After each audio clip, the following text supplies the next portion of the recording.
Hello everyone, আমার নাম প্রিয়া আর আমি থাকি ব্যাঙ্গালোরে আমার ফ্যামিলির সাথে। সকালবেলায় উঠে রেডি হয়ে নিজেকে আয়নার সামনে দেখাটার মজাটাই আলাদা।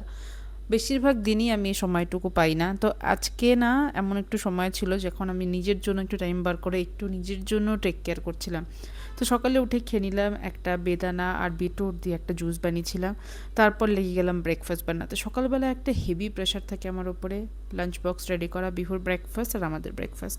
এই পুরো প্রসেসটা করতে না বেশ অনেকটা সময় লাগে। তার মধ্যে থাকে একটা স্যালাড, একটা ফ্রুট কাটিং, একটা ড্রিঙ্ক, এটা থাকে বাবানার। আমাদের ডিফারেন্ট ব্রেকফাস্ট, কোনো দিন আমাদের ব্রেকফাস্টও ডিফারেন্ট হয় বিহুর থেকে।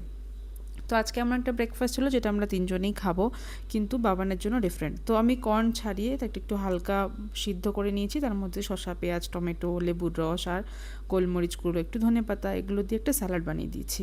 তো ব্যাপারটা খুব ভালো হয়, খুব হেলদি আর খেতে। আর আমি রান্নাঘরে যাব, ডিজাস্টার হবে না, এটা তো অসম্ভবই না। মানে প্রত্যেকটা সময় আমার সাথে এরকম হয়, তাও আমি কাজ করতে হয় মোটিভেশন নিয়ে। মানে কতবার যে জিনিসগুলো হয় আমার সাথে আমি জানি। তো বাবার এই লাঞ্চ বক্স রেডি করাটা ভীষণ ইম্পর্টেন্ট, কারণ রিসেন্টলি বাবানের ব্লাড টেস্টে রিপোর্ট এসছে আর সেখানে পাওয়া গেছে বেশ পরিমাণে তার ডায়াবেটিকের সমস্যা আছে।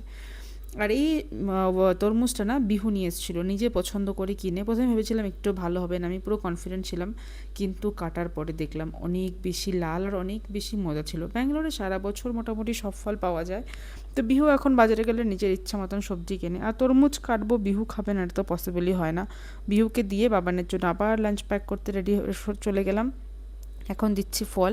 তো আমার যে গ্লাস জারটা ছিল না, ওটা আমি এবার ওড়িশা থেকে নিয়ে এসেছি। এরকম 3টে গ্লাস জার আমি ওমান থেকে কিনেছিলাম, যেটা ওড়িশাতে রাখা আছে। কিছু পছন্দের জিনিস আমার এমন থাকে যেগুলো আমার ইউজ করতে ইচ্ছা করে না, কিন্তু না ইউজ করলে সারা জীবন লকারেই পড়ে থাকবে।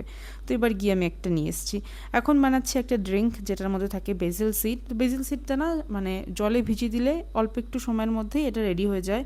আর এটাকে জল দিয়ে এরকম ভিজিয়ে রাখবো, পরে নিজের পছন্দ মতো জিনিস অ্যাড করা যায়। আমি এর মধ্যে অ্যাড করি একটু নুন আর একটু লেবুর রস। চিনি আমি দিই না, আর চিনি আমার বাড়িতেই আনা হয় না। মানে আমাদের বাড়িতে চিনি নেই, কেউ যদি আসে আমি তাকে গুড় দিয়ে চা ঠা দিই, এরকম একটা ব্যাপার। আর এখন বানাবো একটু ইডলি। দোসাটা আমার জন্য বানানো বেশি ইজি হয়, বাট ইডলিটাও বেশ ভালো।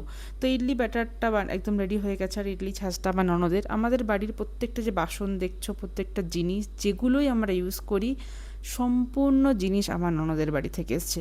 যখন আমার দিদি মানে আমার ননদ বলেছিল ওর জিনিসপত্র আমরা নেবো, বলেছিল তুমি কিছু কিনবে না, যা আছে এগুলো নিয়ে ইউজ করো। তো তাই আমরা ইউজ করছি এখন।